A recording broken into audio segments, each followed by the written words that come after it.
Next gen நேர்கள் அனைவருக்கும் எனது இனிய வணக்கம். நான் உங்கள் டிஜே சுந்தரபாண்டி, சிவகாசியிலிருந்து. நேர்களே, தற்போது பார்க்க போகிற விஷயம் என்ன அப்படிங்கும்போது, 2025ஆம் ஆண்டு ஜூன் மாதத்தில் கிரகங்கள், கோச்சார கிரகங்கள் ஏற்படுத்தும் மாற்றங்கள் என்ன, உங்களுடைய வாழ்க்கையில் என்னென்ன முக்கியமான விஷயங்கள்லாம் நடக்க போகுது அப்படிங்கிறத பார்க்குறோம். அதாவது இந்த 2025 மறக்க முடியாத மிகப்பெரிய ஒரு அற்புதமான வருடம். ஏன்னா பல ராசி நேயர்களுக்கு மிகப்பெரிய ஒரு எதிர்காலத்தை, மிகப்பெரிய ஒரு நல்ல உயர்ந்த நிலைக்கு போகக்கூடிய அமைப்பை ஏற்படுத்தக்கூடிய விஷயங்களாக கிட்டத்தட்ட 3 கிரகங்களுடைய பெயர்ச்சி நடந்திருக்கு. சனி பெயர்ச்சி, குரு பெயர்ச்சி, அதுக்கடுத்து ராகுகேது பெயர்ச்சி. இந்த கிரக பயிற்சிகள் பார்த்திங்கன்னா எப்பொழுதுமே பொதுவாக ஒரு வருடம் எடுத்துக்கிட்டால் மேக்ஸிமம் பார்த்திங்கன்னா குரு பகவான் மட்டும்தான் ஒரு வருடத்துக்கு ஒருக்க மாறுவார். அதுக்கடுத்து பார்த்திங்கன்னா மேக்ஸிமம் ராகும் கேதுவும் பயிற்சி ஆவாங்க. ஆனால் 3 கிரகங்களும் பயிற்சி ஆகுது அப்படின்னா அது 30 வருடங்களுக்கு ஒரு முறை தான் இந்த செயல்பாடே நடக்கும். ஸோ அந்த செயல்பாடு ஒரு அற்புதமான விஷயங்கள் நமக்கு இப்போ நடந்திருக்கு. இந்த மே மாதம் எண்டுக்குள்ளே எல்லா கிரக பயிற்சியும் நடந்துருச்சு. அதாவது சனி பயிற்சி நடந்துருச்சு. வருடக்கோள்களான சனி பகவான், குரு பகவான் மற்றும் ராகுகேது பகவானுடைய செயல்பாடுகள் ஆட்டோமேட்டிக்காக அவங்க ஒரு ராசியிலேருந்து இன்னொரு ராசியை நோக்கி பயணிச்சிட்டாங்க. ஸோ இந்த பயணங்கள் மூலமாக ஒரு மாதத்தின் துவக்கம் அப்படின்னு நம்ம சொல்லுவோம். ஒரு கிரகங்கள் மொத்தமாக பயிற்சி ஆயிடுச்சு. ஸோ அந்த வருடத்தில் அந்த மாதத்தின் துவக்கம் எப்போ அப்படின்னா கரெக்டாக ஜூன் மாதம் தான். இந்த ஜூன் மாதம் தான் ஒவ்வொரு ராசிக்காரர்களுக்குமே மிகப்பெரிய நல்ல மாற்றங்களும், என்னென்ன விஷயங்களில் கவனமாக இருக்கணும் அப்படிங்கிறத சொல்லக்கூடிய விஷயமாக இருக்கிறது. ஓகே, இது ஒரு விஷயம். இதில் இந்த நம்ம மாத கிரகங்கள் அப்படின்னு சொல்லி பார்த்தீங்கன்னா, நம்ம ஒரு மாத பலன் எடுக்கணும்னா மெயினாக அதுக்கு எந்த கிரகத்தை எடுத்துக்கிறோம்னா சூரிய பகவானை மட்டும்தான் எடுத்துக்கிறோம். சூரிய பகவானை அடிப்படையாக கொண்டு தான் மாத பலன்கள் மெயினாக எடுக்க முடியும். ஸோ மற்ற கிரகங்கள் அந்த எந்தெந்த ராசியில் எத்தனாம் இடத்துல இருக்காங்களோ அதனுடைய தன்மையை வச்சு தான் நம்ம நிர்ணயம் பண்ணுறோம். அப்படி பார்க்கும்பொழுது இந்த மாதம் துவக்கத்தில், இந்த மாதத்தோட துவக்கத்தில் சூரிய பகவான் ரிஷப ராசிக்குள்ளே இருப்பார். கிட்டத்தட்ட 15ஆம் தேதி வரையும் ரிஷப ராசி. அதுக்கப்புறம் 15ஆம் தேதிக்கு மேலே என்ன பண்ணுறாரு, மிதுன ராசிக்குள்ளே சூரியன் போயிடுவார். அதே போல் இந்த மாதத்தில், இந்த ஜூன் மாதத்தில் கிட்டத்தட்ட புதன் பகவான் பார்த்திங்கன்னா 3 ராசிகளுக்கு பயணம் செய்கிறார். ஃபஸ்ட்டு அவர் என்ன பண்ணுறாருன்னா கிட்டத்தட்ட அதாவது மேச ராசியிலேருந்து ரிஷப ராசிக்கு பயணிப்பார். அடுத்து ரிஷப ராசியிலேருந்து மிதுன ராசிக்கு பயணிப்பார். ஸோ இப்படி அவருடைய செயல்பாடில் மாற்றம் இருந்துக்கிட்டே இருக்கும். இது ஒரு மிக முக்கியமான விஷயம். அதுக்கடுத்தபடியாக பார்த்திங்கன்னா சுக்கிர பகவான் கரெக்டாக இந்த மாதம் ஆரம்பிச்சோன்னே என்ன பண்ணுறாருன்னா ரிஷப ராசிக்கு, இது மேச ராசிக்குள்ளே வந்துடுவார். எண்ட் ஆஃப் பாயிண்டில் தான் என்ன பண்ணுவார், சுக்கிர பகவான் ரிஷபராசிக்குள்ளே நுழைவார் இந்த மாதத்தோட எண்ட் ஆஃப் பாயிண்டில். ஓகேவா? அதே போல் குரு பகவான் ஆல்ரெடி எங்கே இருக்காருன்னா நம்ம மிதுன ராசிக்குள்ளே தான் இருக்கார். அதே போல் கேது பகவான் பார்த்திங்கன்னா இப்போ நம்மளுடைய கன்னியிலேருந்து இங்கே வந்துட்டார், சிம்மத்துக்கு வந்துட்டார். கடகத்தில் இருக்கிற செவ்வாய் பகவான் அவர் கரெக்டாக 6ஆம் தேதி எண்டு 7ஆம் தேதியிலேருந்து அவர் எங்கே ட்ராவல் பண்ணுவார்னா சிம்ம ராசிக்குள்ளே ட்ராவல் பண்ணுவார். செவ்வாயும் கேதுவும் இணைந்து சிம்ம ராசிக்குள்ளே இருப்பாங்க. அதுக்கடுத்து டைரெக்டாக எந்த கிரகம் வருதுன்னா ராகு பகவான் தான் கும்ப ராசிக்கு. மீதி கட்டங்கள் அப்படிலாம் கிரகங்கள் இல்லை. ஓகேவா? ஸோ அப்போ ராகு பகவான் நம்மளுடைய கும்ப ராசிக்குள்ளே இருப்பார். அதே போல் சனி பகவான் பார்த்திங்கன்னா நம்மளுடைய தனுசு ராசிக்குள்ளே சனி பகவான் பார்த்திங்கன்னா நம்மளுடைய மீன ராசிக்குள்ளே இருக்கார். குரு வீடுனால 2 வீடுனால நம்ம தனுசு சேர்த்துட்டோம். அப்போ மீன ராசிக்குள்ளே சனி பகவான் இருப்பார்னு பார்க்குறோம். ஸோ இந்த கிரகங்களுடைய அமைப்பு ரீதியாக உங்களுடைய எதிர்கால வாழ்க்கை இந்த மாதத்தில் என்னென்ன மாற்றங்களை, என்னென்ன விஷயங்களை முன்னேற்றத்தை கொடுக்க போகுதுங்கிறத நம்ம பார்க்க போகிறோம். ஸோ இது மாத பலன்களே, பொது பலன்களே. இந்த பொது பலனில் ஏற்படுகின்ற மாற்றத்தை நீங்கள் தெரிந்து கொள்ள வேண்டும் என ஆசைப்பட்டால் உறுதியாக வீடியோக்குள்ளே வாங்க. உங்களுடைய ராசிக்கான பதில்களை நீங்கள் உறுதியாக பார்க்க முடியும்.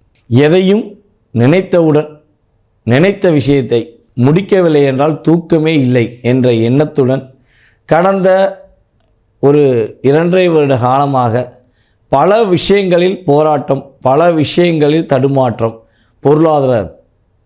பொருளாதார பிரச்சனை, உடல் ரீதியாக பிரச்சனை, உறவுக்குள் பிரச்சனை என்ற அத்தனை பிரச்சனையும் எதிர்கொண்டு தன்னுடைய வாழ்க்கையை மிகப்பெரிய ஒரு வெற்றிகரமான சூழ்நிலையை நோக்கி பயணிக்கக்கூடிய அன்பார்ந்த மேச ராசி அன்பர்களுக்கு இந்த ஜூன் மாதம் துவக்கத்திலிருந்து மிகப்பெரிய ஒரு நல்ல மாற்றம் ஏற்பட போகுது. மிகப்பெரிய நல்ல ஒரு முன்னேற்றமான சூழ்நிலை உங்களுக்கு உறுதியாக கிரகங்கள் ஏற்படுத்த போகுதுங்கிறது உண்மை. ஸோ நீங்கள் நினைக்கிற விஷயங்களை இனிமேல் நினைச்ச மாதிரி முடிப்பீங்க. எதையுமே செய்யும் போது உங்களுக்கு ஒரு எண்ணம் இருக்கும், இதை செய்கிறோம், இதை கட்டாயம் நம்ம உடனே ஃபினிஷிங் பண்ணிடணும், ஒரு பர்ஃபெக்டாக பண்ணணும் அப்படிங்கிற எண்ணம் இருக்கும். அதே போல் எந்த இடத்துலையுமே உங்களை அன்பாக பாசமாக மதிச்சிட்டாங்கன்னா உங்களுடைய தைரியம், வீரியம், அன்பு எல்லாத்தையுமே அவங்களுக்கு அர்ப்பணிச்சிருவீங்க. கோவக்காரன் அப்படின்னு சொல்லி உங்களை சொல்லுவாங்க, ஆனால் நீங்கள் கோவக்காரன் கிடையாது, உண்மையிலேயே பாசக்காரன் அப்படின்னு சொல்லலாம். மேசராசிக்காரங்க உண்மையிலேயே பாசக்காரங்க. அந்த பாசத்தில் ஏற்படுகின்ற ஏமாற்றமே கோபம், இதுதான் உண்மை. ஆனால் வேகமானவங்க, கோபம் இருக்கிற இடத்துல குணமும் இருக்கும். அதே போல் பார்த்திங்கன்னா வேகம் உங்கள்கிட்ட எந்த இதுனாலும் கொஞ்சம் ஸ்பீடாக செய்யணும், ஸ்லோவாக செய்ய மாட்டேன். ஏன்னா அங்கே ஸ்லோ என்ற கிரகம் ஆல்ரெடி என்ன ஆச்சு, நீசத்தன்மை அடைஞ்சிச்சு. சனி பகவான் தான் இருக்கிறதுலே ஸ்லோ. அவரே அங்கே என்ன பண்ணுறாரு, தன்னுடைய பவரை இழந்துட்டார். அப்போ இங்கே வேகமான கிரகங்கள் என்று கருதப்படுகின்ற சூரியன் இந்த மேஷராசி தான் உச்சம் பெறுகிறார். அதே போல் வேகத்துக்கு அடுத்தபடியாக உள்ள கிரகம்னா செவ்வாய். அப்போ 2 கிரகங்களுடைய அமைப்பை பக்காவாக வச்சுருக்க மேசராசி என்பதற்கு இந்த ஜூன் மாதம் துவக்கத்திலிருந்து எல்லா விஷயங்களிலும் வேகம், வெற்றி, புகழ் என்ற செயல்பாடுகளை அடையக்கூடிய வாய்ப்புகள் உண்டு. குடும்பத்தில் நல்ல ஒற்றுமை ஏற்படும். கணவன் மனைவி ஒற்றுமை ரொம்ப கொஞ்சம் நல்லா இருக்கும், ஸ்ட்ராங்காக இருக்கும். இவனால மனைவி கூட பேசவே இல்லை, மனைவி கூட பேசினாலே தேவையில்லாத டென்ஷன் வருது, எனக்கும் என் மனைவிக்கு நிறைய கருத்து வேறுபாடு, ஸோ அண்டர்ஸ்டாண்டிங்கை புரிஞ்சுக்கிற முடியல அப்படின்னு ஃபீல் பண்ணுற நம்மளுடைய மேசராசிக்காரங்க யாராவது வீடியோ பார்க்குறீங்கன்னா, நம்ம சொல்கிறது கோச்சார ரீதியான பலன்கள், அதையும் சொல்லிடுறேன், ஓகேவா? ஸோ அப்படி யாராவது வீடியோ பார்க்குறீங்கன்னா கண்டிப்பாக சொல்கிறேன், இந்த கோச்சார கிரகங்கள் உங்களையும் உங்கள் மனைவியும் இணைத்து வைப்பதற்கான ஒரு ஆற்றலை கொடுப்பார்கள் என்பது உண்மை. ஏன்னா குருவோட பார்வை உங்களுடைய ராசியில் 7ஆம் இடத்துல வருவதனால உங்களுடைய கணவன் மனைவி ஒற்றுமை இனிமேல் என்ன பண்ணும், கொஞ்சம் மேலோங்கும், சந்தோஷம் கிடைக்கும். உங்களுடைய மனைவிக்காக நீங்கள் டைம் ஒதுக்கி பேசுவீங்க அப்படிங்கிறது உண்மை. ஸோ இதே இது மேசராசி பெண்களுக்கு என்னென்னா, கணவர் தன்னை புரிந்து கொள்ள வேண்டும் என்ற ஆசையும் ஆர்வமும் எண்ணமும் இருக்கும். ஸோ அவர் ரெஸ்பான்ஸே பண்ணலைன்னு சொல்லி என்ன ஆகும், உங்களுக்கு அதிகமாக கோபம் வந்திருக்கும். ஸோ அந்த கோபத்தை தன்மையில் நீங்கள் 2-3 வார்த்தை பேசியிருப்பீங்க, அது ஒரு பெரிய விஷயமாக அவங்க குடும்பத்தில் எடுத்துக்கிட்டு உங்களை லாக் பண்ணியிருப்பாங்க. ஸோ அந்த லாக், அந்த டிஸ்டர்பன்ஸ் எல்லாமே பார்த்திங்கன்னா இந்த ஜூன் மாதம் துவக்கத்திலிருந்து ஒரு மாற்றம் ஏற்படும். பேசாமல் இருக்கிற கணவர் கூட உங்கள் கூட இனிமேல் பேசுவார், உங்களுக்கான நேரம் ஒதுக்குவார் அப்படிங்கிறத பார்க்குறோம். திருமணத்துக்காக முயற்சி எடுத்துக்கிருக்கோம், எங்களுக்கு திருமணம் முடிக்கிறது ரொம்ப டிலே ஆயிடுச்சு, மேரேஜ் முடிஞ்சால் சந்தோஷம் அப்படின்னு நினைக்கிற நம்முடைய மேசராசி அன்பர்களுக்கு திருமணத்துக்கான விஷயங்களில் வெற்றி கிடைப்பதற்கான பாக்கியம் உண்டாகிறது. அதே போல் கிரகங்களுடைய அமைப்பின் ரீதியாக பார்க்கும்பொழுது பொருளாதார தடைகளை விலக்கி பொருளாதாரத்தில் வெற்றி பெறுவதற்கான வாய்ப்புகள் உண்டு. அதாவது பணம் ஒரு பாட்டு இருக்குது பார்த்தீங்களா, கையில் வாங்கினேன் பையில் போடலை, காசு போன இடம் தெரியலை அப்படின்னு ஒரு பாட்டு இருக்கும். ஸோ அந்த பாட்டுக்கு ஏற்றவாறு இனிமே என்ன ஆகும்னா, கையில் வாங்கினேன் பையில் வச்சேன் பீரோவில் வச்சேன் அப்படிங்கிற மாதிரி சொல்லக்கூடிய இயக்கம் உருவாகிறது. அதேபோல் வீடு மனை கட்டுவதற்கான முயற்சி எடுப்பீங்க, புதுசாக இடம் வாங்குறதுக்கான வாய்ப்பு இருக்குது. ஸோ இடம் நம்மளுடைய மேசராசிக்காரர்கள் வாங்குவதாக எதுவும் பிளான் போட்டிங்கன்னா வாஸ்துக்கு ரொம்ப ரொம்ப முக்கியத்துவம் கொடுத்துருங்க, ஓகேவா? வாஸ்து ரொம்ப பர்ஃபெக்டாக பார்த்து வீடு கட்டுறதோ இல்லை இடம் வாங்குறதோ பண்ணிட்டீங்கன்னா வெற்றியும் மகிழ்ச்சியும் உங்களுடன் எப்பொழுதும் இருக்கும் என்பது உண்மை. ஸோ மேசராசிக்காரங்களுக்கு மிகப்பெரிய நல்ல முன்னேற்றம் இருக்குது, நல்ல எதிர்பார்ப்புகள் நல்லபடியாக நிறைவேறும். ஸோ கவனமாக இருக்க வேண்டிய விஷயம் என்னென்னா, இனிமேல் யார் எதை சொன்னாலும் நீங்கள் அதை கண்டு கொள்ளாமல் உங்களுடைய சிந்தனை, உங்களுடைய செயல்பாடு எப்படி இருக்கோ அதுக்கேற்றவாறு நீங்கள் நடக்க பார்த்தீங்கன்னா கண்டிப்பாக நல்லாயிருக்கும். உங்களுடைய குழந்தைகள் சம்மந்தப்பட்ட விஷயங்களை கொஞ்சம் கவனம் செலுத்து. ஏன்னா உங்களுடைய ராசிக்கு 5ஆம் இடத்துல தான் ராசியின் அதிபதி உட்கார்ந்துருக்காரு, அங்கே கேது சேர்ந்து உட்கார்ந்துருக்காரு.